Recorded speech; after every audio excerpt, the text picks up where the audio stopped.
watching The End Zone, sponsored by Lucky Star Casino. And welcome to this week's edition of The End Zone. Along with my co-host TJ Eckert, I am Colby Daniels, and we have the Oklahoma State quarterback GOAT, Brandon Weeden, with us this week. As it's been a while since we've talked Oklahoma State football. The season ended a while ago. First non-bowl appearance since Mike Gundy's first year in Stillwater, which is still crazy to think about. But Brandon, we're glad to have you. I appreciate it. Glad to be here. Yeah, man. Glad you're here. This will be fun. We've talked for a long time off air about golf. I don't know how much golf we'll talk during the show. I don't know if people at home want to hear about it, but we've been talking golf for almost an hour now. Yeah. That's all we got going. Golf. Yeah, we can do that all day long. Well, we might have to bring up a golf question a little bit later. Perhaps. We do have moving the chains later in the show, but we got to kick things off with this Oklahoma State football season and just your perspective on everything that happened, because this was a year where Oklahoma and Texas leave the Big 12. It was kind of an open driver's seat, right, for somebody to jump in and take control of the wheel of maybe the dominant force in Big 12 football. With so many returning starters, Oklahoma State seemed like they were the favorite to potentially do that. And what a wild season that no one could have predicted. Yeah, I think that's the frustrating part, is they were in the driver's seat to kind of take reign of the Big 12 going forward, with OU and Texas leaving. And so I think there was a lot of hype, a lot of expectations. And I'll be honest, I did not see it playing out that way. I mean, it was really kind of ugly from the start. I mean, they just really couldn't find the rhythm and identity on offense. Defense really scuffled. Had some injuries that obviously played into that a little bit. But, just a very un-Mike Gundy type year for Oklahoma State. And, hopefully it's just a blimp in the radar. We can move on and move on to bigger and better things. But yeah, it was a rough year. I mean, as a former player, you're watching, you're stressing out, you're kind of pulling your teeth out, like, hopefully they can right the ship and turn this thing around. It just never happened. We were saying every week, like, this is the week, right? This is the week that maybe they'll get things headed in the right direction. And it just never, to your point, the offense kind of scuffling around early on. They didn't have an identity, which is a great point. Once Ollie Gordon couldn't get going, teams kind of zeroed in on that's the guy we got to stop. It was almost as if there wasn't what's plan B, or how do we counter now what defenses are doing to us? And they never really seemed to find an answer for that. And I think that's a big piece of it, right? You got the best running back coming off the previous year in the country, so you're thinking he can kind of get things started. When things aren't going great, you can turn around and hand it to him. He can kind of get things going. Right. And that just wasn't the case. And, I wouldn't say it's 100% his fault. I mean, they had a hard time up front. Offensive line really struggled. Which was a little bit disappointing with all the guys they had coming back.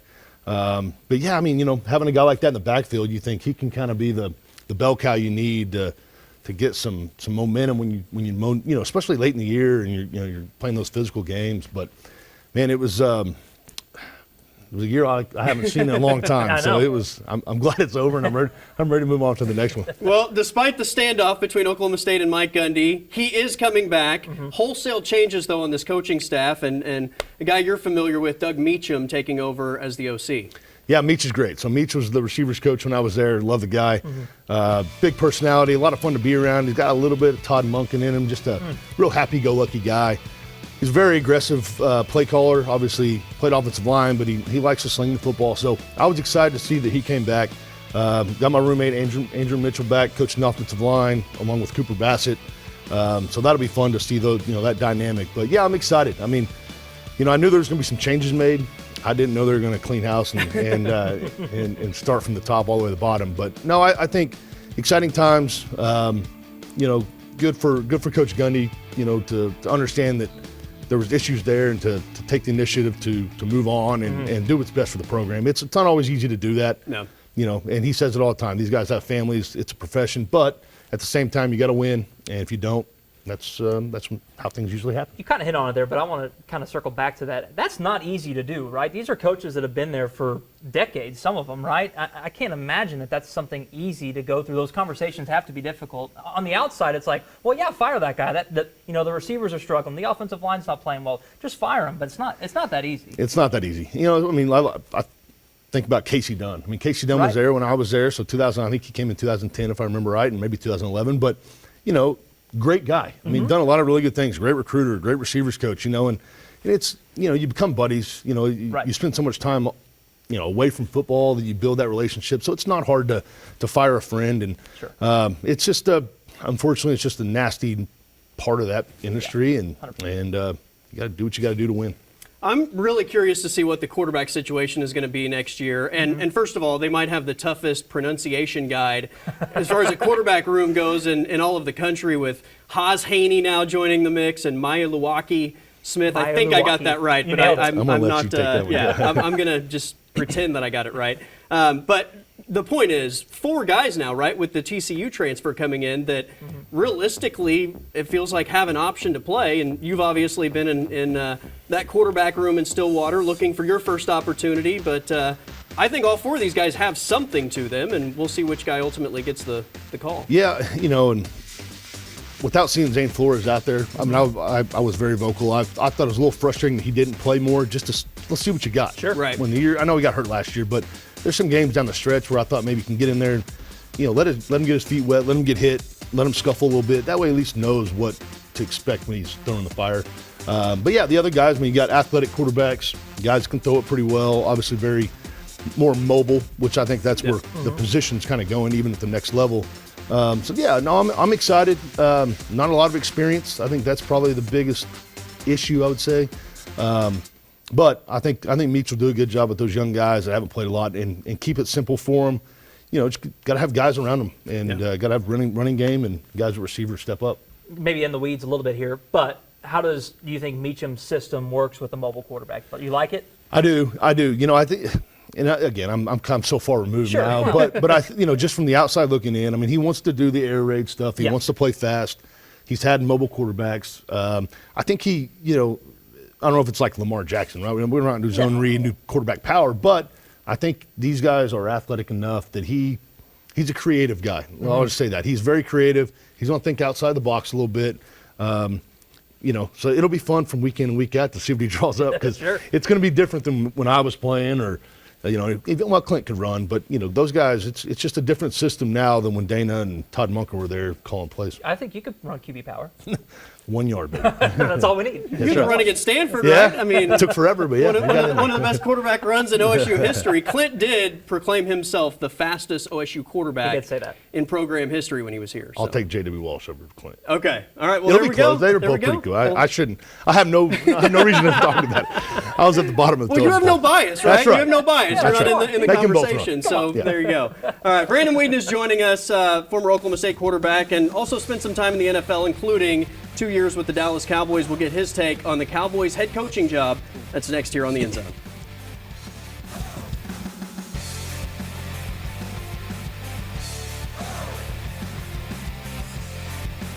All right, welcome back. Brandon Whedon is our guest this week on the End Zone, and we've got to talk about something that you have very good knowledge on, and that's the Dallas Cowboys. You were there, 2014 and 2015, Correct. Yep. if my memory serves.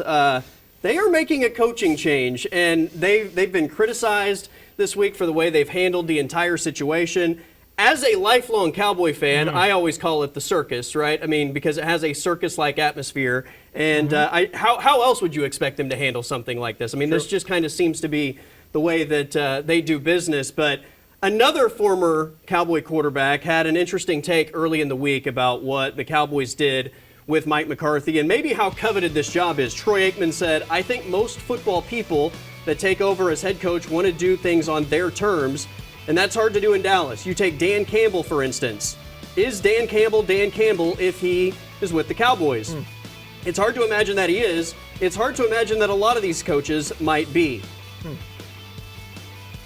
I love the Dallas Cowboys. I played there for 12 years. I wish them well, but to say it's a coveted job, I'm not sure I would necessarily agree with that." So obviously times change, and I'm sure a lot of that front office might be different than when you were there, but you are familiar with just the way that things are run. So, I mean, how much truth is there to what Troy Aikman is saying about the Cowboys? I mean, he's spot on. And you just don't expect Troy to say that. It's the same front office. I mean, obviously Jerry calls the shots, and then Will McClay. All those guys are they're all the same guys. That place is so unique. We don't have enough time on the segment to talk about it, But as long as Jerry is calling the shots, I mean, it is not a coveted job. I mean, let's just call a spade a spade. I mean, I look at Deion. Everybody, there's a lot of talk about Deion going there. Obviously, he's done a great job at Colorado. Do those personalities click? And if I'm Dion, do I want to take that job? Right. And because you want to have control and have a little bit of roster control and have some say. Because if you don't win, you're the guy getting fired. So, it's such a unique environment. If I had my choice among others, I'm not sure it would be my number one choice. It's just it's too much of a spectacle. You have no control. Everybody throws around the term puppet. You're essentially a puppet. Yeah. And you're going to do what Jerry says, and whether you like it or not. So Troy's spot on. He's not a very outspoken guy usually. Right. That's what was so for him to shocking say about the that, comments. Yeah. And he is spot on. I couldn't agree anymore. I couldn't say it any better. Dan Campbell's definitely not the Dan Campbell he is in Detroit. Yeah. He wouldn't be that in Dallas. So it's a mess. It's a mess down there. Mike McCarthy, I didn't think that was a great hire. I didn't think it was a good fit personality-wise and all that. But it's going to be interesting to see who they go get. It's a big-time job, obviously. You got a great quarterback. You got a good receiver. You got some pieces. They're just not built to win right now. What is a good personality fit there then? That's what I was thinking as you were answering. I'm like, okay, so what would work there with Jerry? I think you got to have a guy that's going to have be able to push back a little bit, and I think that's the only way it gets done. I mean, because look at Jason Garrett. I love Jason Garrett. Great guy. Played for him. I'm not sure he's the personality that's going to push back. Mike McCarthy, clearly not the guy that's going to push back. You got to have. It's the Dallas Cowboys. I mean, right. that brand travels. We played over in London. There was Dallas Cowboy people there. I mean, it's a global deal. You got to have a guy in there that can see eye to eye, can put his foot down and say, hey, no, we need to do this. And I don't know. It'll be interesting to see who they go get. I love Dion. I love everything he's doing. I just do not see him being a fit with that personality going into Dallas. I just think it's a recipe for disaster. It seems like too much of a clash. Same thing if it were to be Bill Belichick. But like you said, you have to have some pushback. I always just thought like maybe a guy like Pete Carroll would be able to massage a pushback enough because he's kind of laid back, but he still kind of like does his thing in control without being like Bill Parcells about it and just all in your face. I don't know. It's going to take a very unique type of guy to make that work and be successful if it can work and be successful. One thing real quick is you look at the betting odds and who's favored and all those, and there are a lot of young guys, a lot of non-head coach experience. You don't see it. There's no Pete Carroll. There's really no. I mean, I'm sure they're on there, but the top 5 or 6 guys are all younger guys, offense coordinator, defense coordinators that don't have any head coach experience. And I'm not sure that's the answer. Another thing back to Dion. I think if I'm Dion, I'm thinking, okay, I'm a Hall of Famer. I played there. I have a great relationship with Jerry. If things go south, you spoil that. Right. It could get messy, in my opinion. No doubt. That's just the taking football aside. That's off the field. That's relationships and everything else. Does Dion want to jeopardize that? We'll find out. A guy who was up high on the list, Lincoln Riley. Again. I don't get that. Take that for what it it's won't worth, happen, but again, that's just another name that seems to get elevated every time these openings come up. I don't know if that's going to By the way, Kellen Moore, the betting favorite at last check. All right, we've got to take a timeout. Brandon Whedon in the hot seat. We're moving the chains next here on the End Zone. All right, welcome back to the End Zone. It's time for everyone's favorite segment, Moving the Chains. Brandon Whedon is our guest this week. So, simple concept. You start with 1st and 10. We'll fire a question your way. Depending on how well or not well you answer it, we will grade that answer and give you positive or negative yardage. The goal is to get a first down. If you can put one in the end zone, though, that's even better. Okay. So Clint Shelf did. Clint Shelf got one. No pressure, right? Who was in that quarterback room back in 2011, which is actually the perfect segue. 2011, Iowa State, was the field goal good? Was Quinn Sharp's kick good on that night in Ames, Iowa? 100%. Yes. From my angle, from the TV angle, to me it looked good. That's what happens when you're on the road and you make it that close. But yes, it looked good. I thought it was good, so I'll give you 5 yards. Okay, not a field goal or a touchdown, but I thought it was good too. No points on the board, but our opinions match, so good gain on first down. 2nd and 5. We like doing Mount Rushmores here, so I need 4 guys. We're talking wide receivers. Wide receiver you, right, with Oklahoma State. So who would you say your 4 wide receivers from OSU would be on Mount Rushmore? That's a tough one. I got to go. My guy JB's got to be 1. Yep. Des Bryant, one of my all-time favorite. Got to be 2.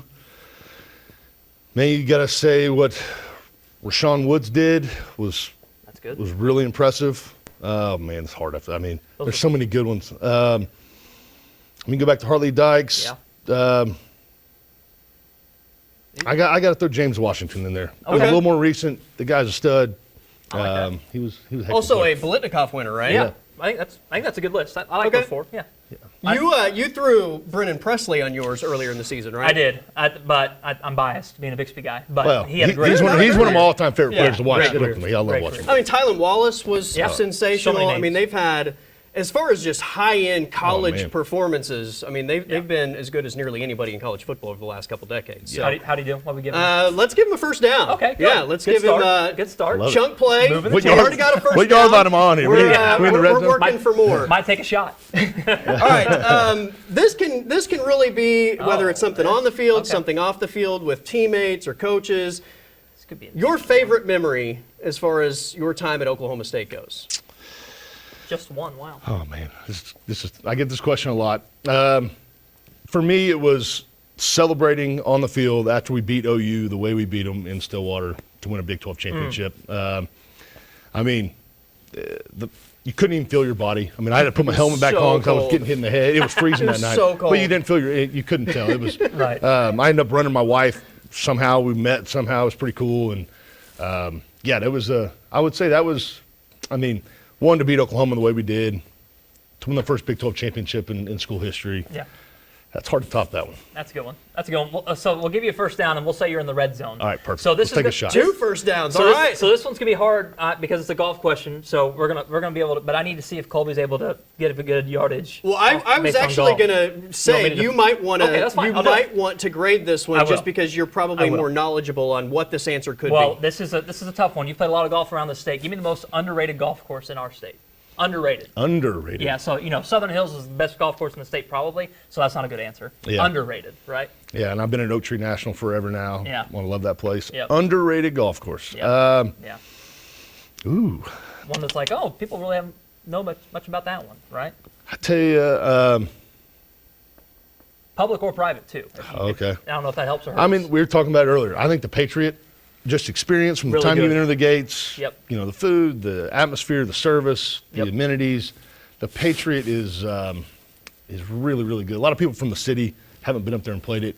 You don't really feel like you're in Oklahoma. It's just Great point. it's a great place. I'd put it up there on the short list for sure. Okay, because I love the Patriot. I'll give you a touchdown. I love it. All right, all right. We are in the end zone with Brandon Whedon. Great answer. Punched one in. That's good. Twin Hills is underrated for me. That was going to be my second one. It's a really good one. So Yeah. I like. We did good there. We scored. All right, there we got go. A there. couple of Come on. first downs and the touchdown. touchdown. So Love I it. don't think that's ever been done, right? We've I don't had some think so. chunk play touchdowns, Yes. but never first down touchdowns. Better so, than Clint Shelf. You hear that, Clint? Yeah. There you go. There you go. Brandon Whedon doing it again here on the End Zone. All right, let's talk about this national championship matchup to wrap up this edition of the End Zone next.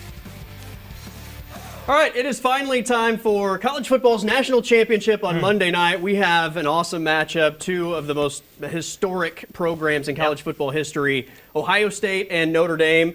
I'll just say before we talk about the matchup, it's been a lot of fun actually watching two teams earn their right to play Sure. for this thing, right? And not just be gifted like a red carpet. Yeah. I mean, these teams had to win 3 games each to punch their ticket to this championship game. But in terms of the matchup, I love what Notre Dame has done this postseason. I'm a little worried if the injuries may be too much Sure. at this stage, but nobody can argue that Ohio State is playing the best football in the country down the stretch. Yeah, I mean, I would agree. I mean, Marcus Freeman is turning into one of my favorite college coaches. I mean, Definitely. the way he does it, Definitely. the way he handles it, post-game, pre-game, he does all the right things. Obviously, his guys love playing for him. He's, he's what you want your kid to go play for, right? Yeah, And he's just, great point. he means, those kids mean a lot to him. Great football team. I just think they're running into a buzzsaw. I think Ohio State across the board is just too fast, too physical, a little bit too athletic. I'm kind of surprised Will Howard is doing what he's doing up there. I didn't see that coming. I mean, Joe Montana? Yeah, right. I didn't think that he did, but he's got studs all around him. So I do see I see Ohio State winning this football game, but I think it's going to be a knockdown, drag out. Two really good defenses and physical football game. Imagine telling somebody 2 years ago that it'd be Will Howard versus Riley Leonard for a national right. championship. Hard to believe.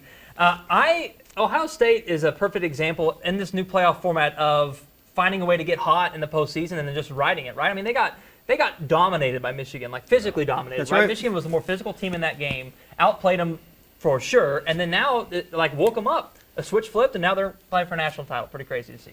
Yeah, I mean, and flip the coin. You go back, maybe the worst loss in college football. Oh, You yeah. have Notre Dame losing to Northern Illinois, That's and they, right. Yeah. they right the ship and they get their way there. That's why I do like this playoff. You know, you get in, and then it's who's playing Right. the best football late in the year. So Right. it's going to be a great matchup. I'm excited to watch it. It sucks that the college football is almost over. I know. But I do think two really good football teams that want to hit you in the mouth and play good defense. Hopefully Notre Dame can shorten it, and at least we have an exciting game No to doubt. wrap up the college football season. Thanks to Brandon Whedon for joining us, along with TJ Eckert. I'm Colby Daniels. Everybody have a great weekend, and we're back next week.